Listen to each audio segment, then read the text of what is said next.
Goeiemôre, Dok Matt wat praat.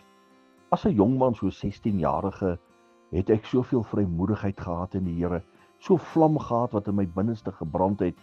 Ek onthou spesifiek op 'n Sondagmiddag na middagete, dan sou ek en 'n goeie vriend van my die strate invaar.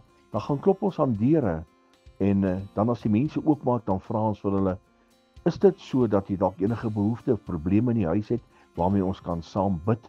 En dan het ons gebid vir mense en partykeer was daar snaakse versoeke gewees. Mense wat waarlik waar net nader aan die Here wou beweeg, mense wat siek was, mense wat onder nood en druk was. En dan het ons saam gebid, maar ons het die vrymoedigheid gehad om dit te doen. En nou sit ek en ek dink by myself, daai vrymoedigheid wat ek gehad het, is dit steeds vandag nog steeds dieselfde?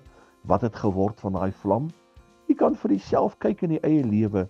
Daar was 'n stadium toe jy jou hart en lewe vir die Here gegee het, toe wou jy die wêreld omgedraai het. Nou weer tyd om die wêreld terug te draai. Ek wil vir u sê, daar was 'n stadium wat jy met elke persoon wat jy op pad langs gekom het, vertel het van Jesus. Niemand het verby jou gestap. Jy het mense genooi na dienste toe, vir hulle gesê hulle moet in die huis van die Here kom. Jy sal sommer baie maklik vir iemand sê, ek bid vir jou, en dan het jy sommer net daar gebid vir hulle. Wat het geword van daai vlam? Ek wil vir u sê, die tyd is min.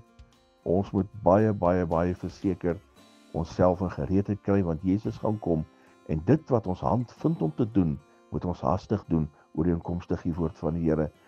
Doen dit, sodat die koning kan verheerlik word. Leef jou bediening uit, moenie terughou nie, laat die vlam van Christus weer brand in jou lewe. Herlewingsgroete.